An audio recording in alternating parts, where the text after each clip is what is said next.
Okay, and hello, everybody, and Maria too. I am going to begin with week 3 with Professor B. That's obviously famous because it rhymes. All right, so week the third. A couple of things are happening. So there's the discussion post. I will go over that, and then I will go over the main assignment. So the discussion post is trying to get you to think about and look at sources that you will eventually use for this essay. The first one, so here are the 3 things you need to do for the discussion post. The first part basically is going to be a paragraph talking about you and your thoughts about an annotated bibliography, right? Meaning, what's the point of them? What do you think they're supposed to do? And then this concept that they want you to be very aware of cherry picking. Um, and sometimes you hear this in the news about people cherry picking facts from a report, right? So that means like I'll get a full report of something and I'll go through and I'll just pull the information that will actually help me instead of providing all of the information, right? Which would be more honest. So that's what the first paragraph is, talking about annotated bibliographies, talking about cherry picking. And if you've ever done that before, like looking at something, just pulling a tiny part of a quote, even though maybe it's not really, it doesn't mean exactly what you're going to pretend it means. I guess that's cherry picking. Um, all right. Then the second part of this, so this is a second paragraph, is going to be an evaluation of one of your sources. Okay, so you're going to pick one of the articles that you've already found for this essay, one that you're planning on using, um, and then you're going to evaluate it. Okay, so and this is basically um, this is basically what the annotated bibliography is going to be.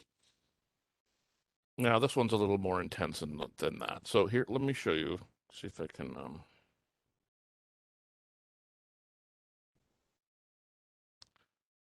Right. So for this, you pick a source that you're going to use. And you're writing this in a paragraph. So you introduce the source by the author, and then you summarize it, meaning you basically give the main idea and any supporting ideas.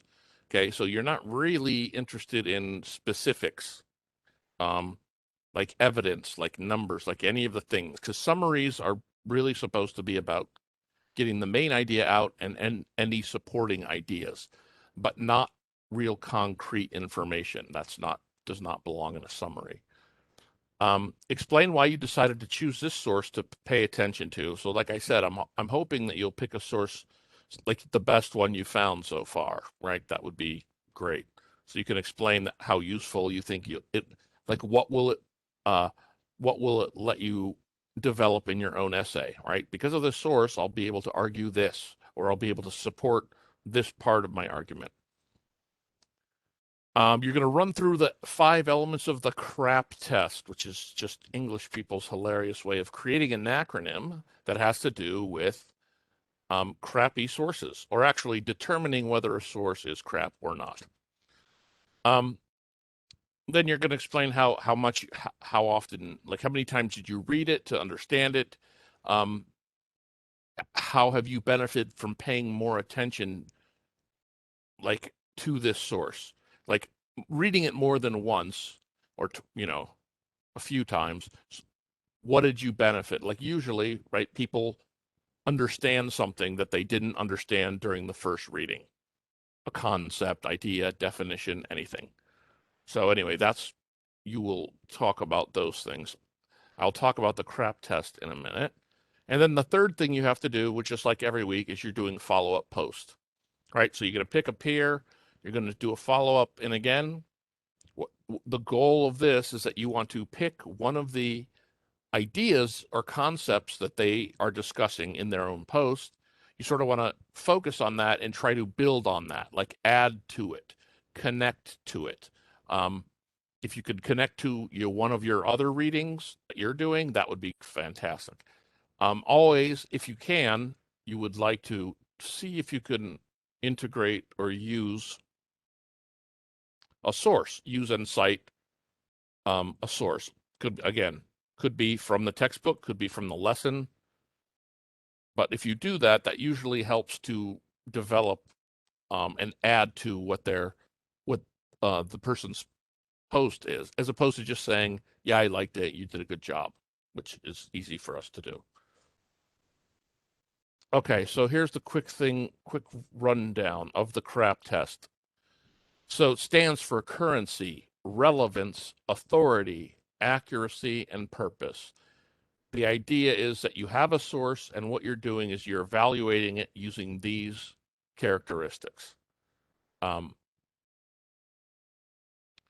right, so currency, and there's, let me see if I put it here. I think I did put a sheet. Here we are in discussion. This is the discussion post for week 3. I've already dropped a few things in here.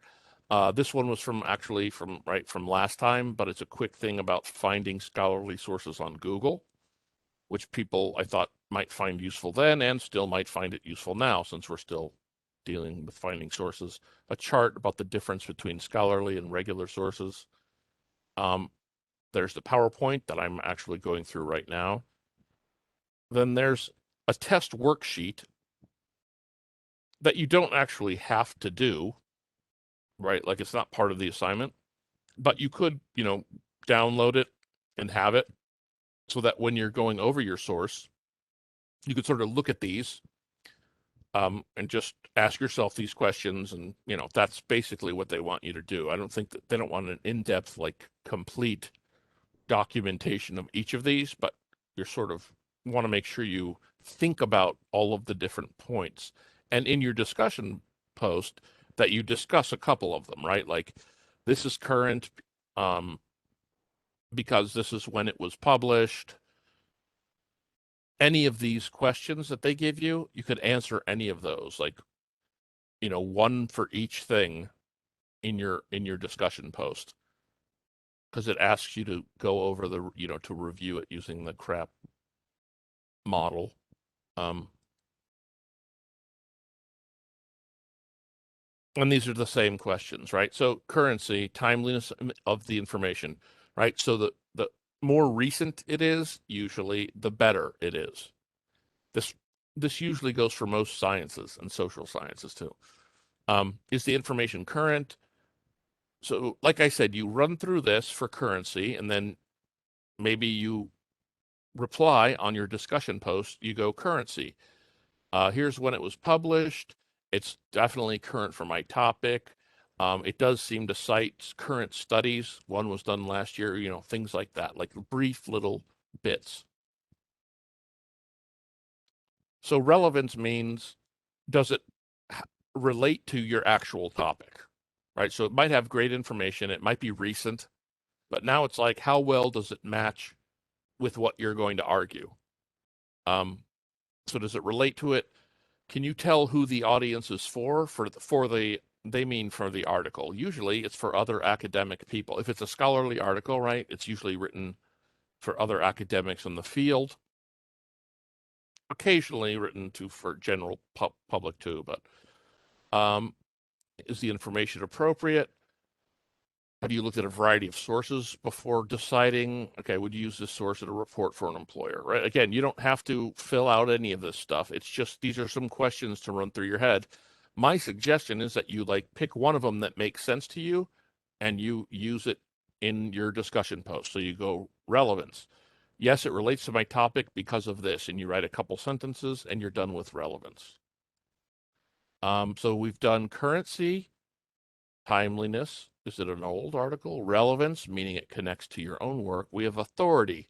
So now you're looking at the source and trying to be so does it have credibility? Does it come from a solid place, right? Again, since we're doing scholarly journals, all of them have a certain credibility because they have been peer reviewed, meaning other people in the discipline have read it and signed off on it. And so are the author's credentials there? Can you find out who are these people, right? So this is all about credibility and authority, right? So is it a trustworthy source because people know what they're actually talking about? Okay, then you have accuracy. Hopefully, well, it's about the actual information of the content, right? Like whether it's actually using accurate data. Um, Once again, because this is a scholarly source, it's almost guaranteed to be accurate. Um, I suspect that the CRAP test was invented, a while ago when everybody was just like, I don't know, I found an article. I need it like anywhere. I found an article in Google somewhere and I need to know if it's any good. And so they would go through this little test to see if it was any good. Now that things are sort of separated out and there's a database of scholarly articles, um, using the test, is not as necessary. So this is, especially if you find something on Google that you think will work, then that makes more sense, to sort of test that out. Anyway, the accuracy is likely to be in great shape if it is published. And then the purpose. So can you tell what are they trying to do, right? So why did they write this? What are they trying to prove? What are they trying to persuade? Things like that. Um, you can check what basis or what biases might be in this. If it's a study, there shouldn't really be very many. If it's, a scholarly source. Um, you can always check and see if it's using appeals. Is it trying to persuade you? And is it using a certain type of appeals or not? Um, okay, so I'm going to stop this right here real quick. And then that will have been the discussion on the discussion board and evaluating a source.